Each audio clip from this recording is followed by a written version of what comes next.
1, 2, 3, go!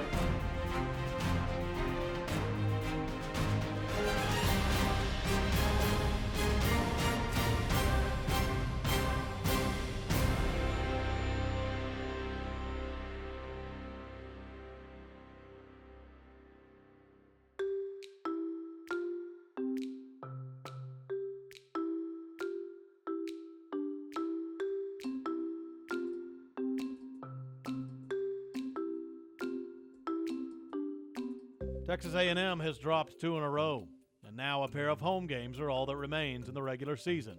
But plenty is on the line. Injuries have mounted, including a quarterback. Jake Hubenak now leads the team, a role he'd hoped for since long ago. My dad graduated here in 1986, so I mean, ever since I can remember, I was wearing maroon, came to probably 25 A&M games growing up as a kid, and came to all the media days and fan days and baseball games, basketball games. I mean, we were coming up here, and my brother and his wife actually ended up both coming here, so it's just always been around me, always been something I loved. But a torn ACL his junior year in high school served as a blip that took him off school's radars. It was devastating for me, especially not really going through it and not knowing anybody that had gone through the recruiting process. I thought it was the coolest thing in the world, getting calls from these schools, getting letters from them and everything, and then you get hurt and it all just stops, and you're thinking, that's not really fair. I obviously didn't get hurt on purpose. I mean, why is this happening? But, it all ended up working out for me. So. Stillwater and Oklahoma State was the first stop collegiately for Jake, but he soon transitioned to the JUCO ranks. I thought there was more out there for me, and a teammate here now, Damian Ratley, we actually played in a high school game together right before my freshman year at Oklahoma State started. So we kind of stayed in touch that year, and he ended up deciding to play at Blinn, and so whenever I was transferring, it was kind of late in the summer, and so most people had a starting quarterback going into their junior college season. So I called him and I said, hey, do you think I could play for y'all? He goes, yeah, we got a couple guys over here, but I think you would play. And so got over there was like 8 quarterbacks on the roster, and I'm sitting there thinking there's no way I'm gonna play, and ended up somehow being the only quarterback left on the team halfway through the season, and breaking records with him and D.D. Westbrook over at OU now, and so it was a lot of fun. His performance at Blinn thrust him into the recruiting scene again. A&M had a part for him. It's a role that saw him work as an understudy for most of 2 seasons. But when Trevor Knight went down, Jake stepped into the spotlight. But that's the hard part, because when you're, especially how we practice, our second team quarterback doesn't take a lot of reps during practice. And so all of a sudden, you're the guy standing and watching and mentally going through game plans, and, oh, well, if this happened, I would have done that, or that happened, I would have done this. And now all of a sudden, boom, you're the guy in there having to make these decisions. What helps Jake is he's smart and he understands football. Just like Jake has helped me this entire year, with coverages, this is what I saw here, this is what I saw there. I've tried to do the same thing for him. This is a time where he's getting to go in and show what he's capable of and have a whole lot of fun playing football. And so I'm just there both as a support system and also as a schematic help for him on game days. Jake's a guy that's never really too high or too low. He's just kind of even keeled. He doesn't get real excited, and maybe just the opposite, a little bit of Trevor, but he's never really down. So, I think that attitude kind of lends itself to a calming presence, particularly for a backup quarterback that, you got to be ready to go at any time. And then to be in those situations are usually kind of chaotic, particularly if there's an injury. To replace a guy on the road in the SEC West, and then to come back and start, his demeanor gives our offense really a calming effect. With Jake Hubenak behind center, A&M puts the focus on a strong finish. We've kind of known all season, but when adversity hits you in the face, you really have to attack it right back. And I think what we know is, I mean, we have 2 games left, and we want to win those 2 games. And we know if we win those 2 games, we still have a really good opportunity to play in a great bowl. So, and at the same time, we also want to play for each other, and we want to play for the seniors that have paved the way for this football team.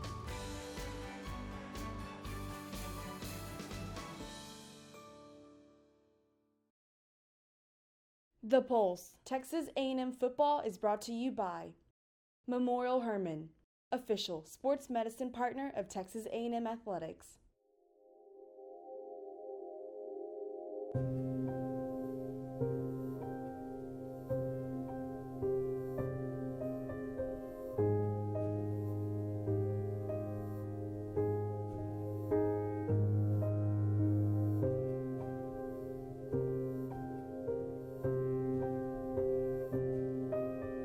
A gorgeous morning in Aggieland, the perfect day to get back on the winning side of things. Do we even need one of these today? Huh?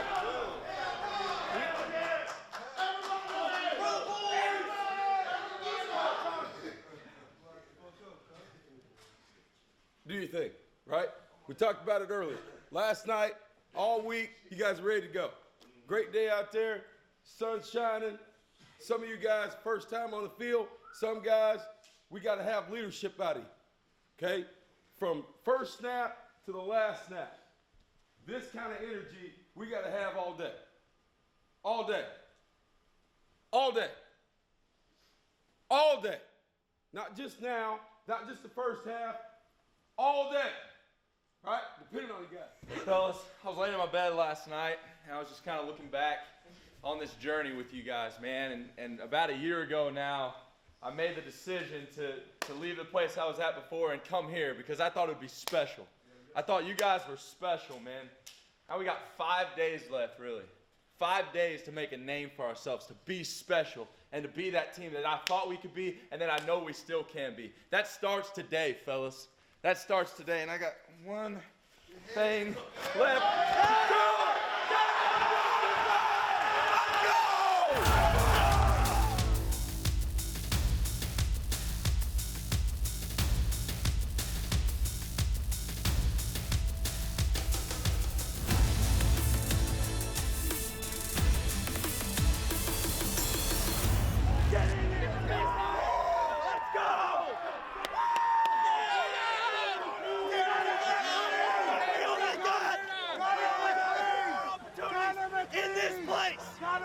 We gotta make them count.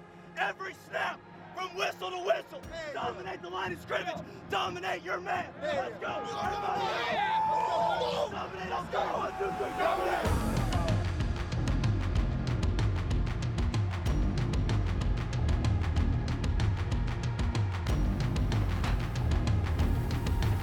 As simple as it gets, beat the man in front of you and push forward to victory. It's time to begin. The Roadrunners won the coin toss, and they will receive the kick. And here is the kickoff. It will go into the north wind. At about 14, they will back up and take the knee on the tee in Texas.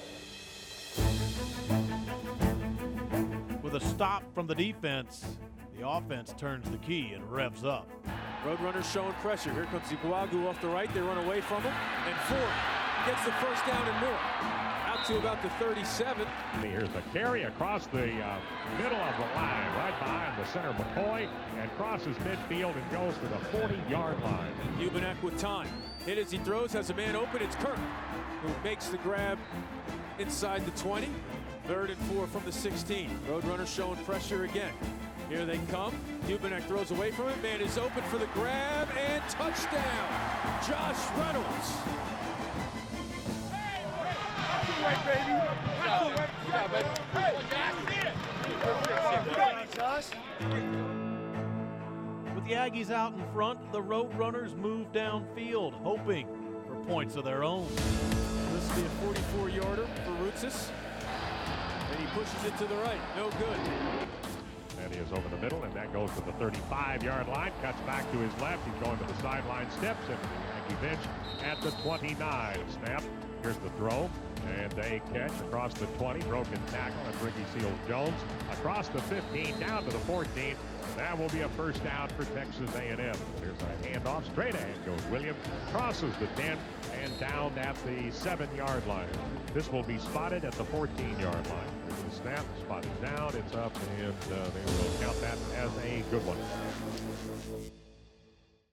The Pulse, Texas A&M football is brought to you by Pepsi, official soft drink of Texas A&M athletics.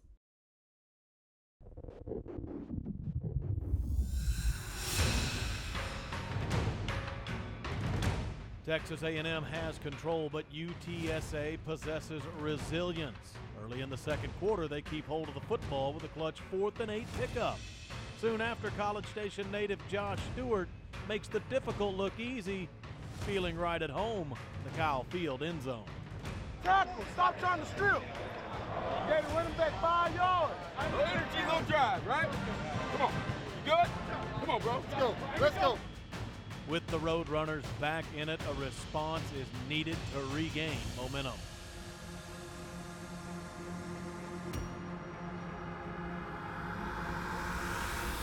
Looking to throw. Hubenak now forced out of the pocket. He'll keep it himself, and he gets the first down. Good job by Hubenak to buy time and find the open receiver, Josh Reynolds, for a first down in Roadrunner territory. On the slant to Reynolds, he makes the grab at the 20 and is dropped right away. But they look the other side in a single coverage. Catch made, down to the 1. An eligible player downfield, number 65 of the offense. Wow. I'll wipe that one out. First penalty of the day is costly for Texas A&M. Here is LaCamera. It's down. It's up. Get it? Did. All right, makes it a 13-7 game. A&M leading UTSA. Let's go. 3 and out. 3 and out. 3 and out. 3 and out. Bring all that JU ice right now, baby. Let's go. Will drop back. Now he's going to go up and will be sacked back inside the 30. It was Myles Garrett. The ball knocked down in the backfield. I think Myles Garrett got it. He did. He knocked it down. There's going to be a sack. Johnson is sacked back at the UTSA 41-yard line. Myles Garrett gets the sack. That'll put him up at 28.5, I guess, for the career. Myles Garrett is dominant. He's putting the brakes on the UTSA offense. The Aggies, meanwhile, look to step on the gas. Speed up the operation. Let's roll. Hey, we're at the sideline. Hubenak hook up with Reynolds on a big play out to the 40. So staying aggressive are the Aggies here. The final minute of the first half. Hubenak forced out of the pocket. Throws it deep, has Kirk. That's why you don't play conservative. The big play man Kirk with another grab. Good snap, good hold. The kick is up. And it's good. So they get the 3 points and they head to the locker room. We got behind the chains there, but made it 3rd and 20. And you know, less than a minute to get 3 out of the half. That was positive. We ran 40 plays. You just got to finish things. Got to start fast this half.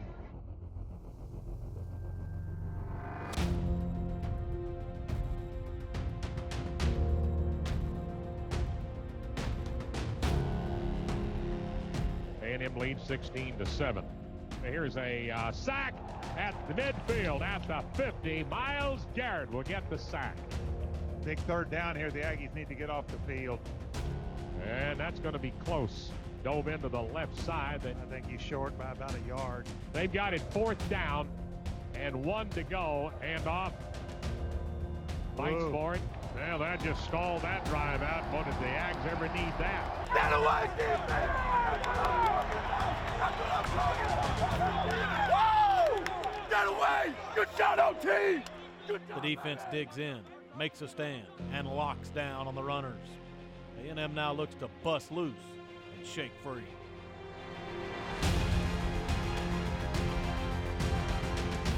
Will throw. A catch and a broken tackle. 40, 45, 50, and out of bounds go Ricky Seals-Jones on that catch. And a big hole at the 30. Has a chance. It's Williams. 5, touchdown! 47 yards.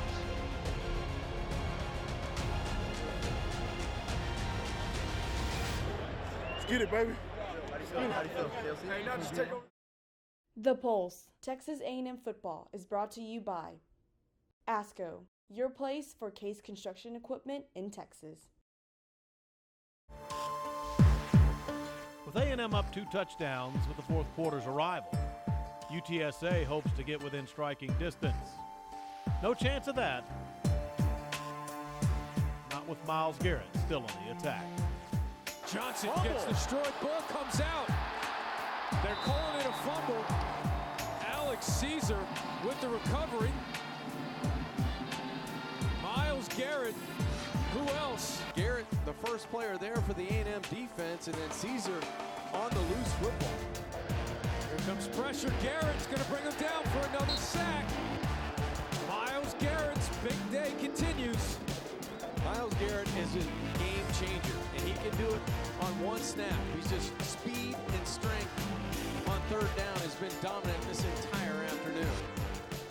The fourth quarter turns into a stalemate. That's just fine with the Aggies. At game's end, they call checkmate. They did enough on offense. They found a healthy Myles Garrett on defense. They surrounded and swarmed to the football, made enough explosive plays on both sides to win this football game at home. So Kevin Sumlin's team improves to 8-3. They win it 23-10. They get ready for LSU.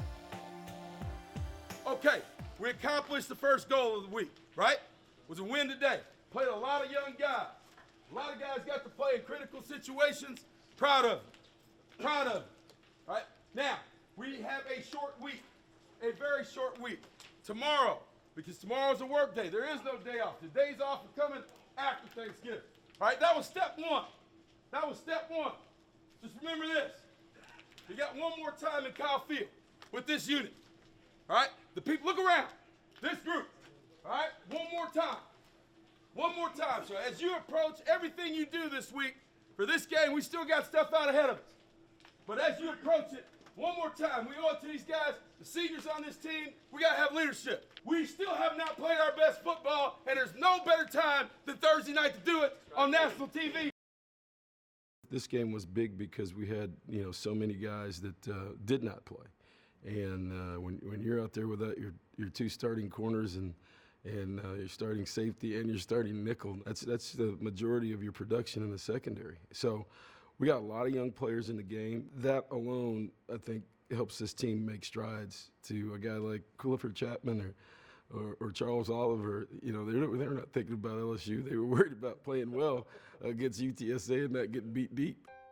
Some youngsters held their own in the UTSA win. Now it's on to LSU. And an old familiar rival comes in for Thanksgiving dinner. They've played against a lot of these guys in high school. Some of them went to the same high school. They're in the same district. So there's a lot of people on the field that know each other, and coaches, players, everybody. And I think that does turn it up a little bit. I promise I'ma show them where the dough at. Promise I'ma slam it on them. Got too many cameras on me. Tell me what the damage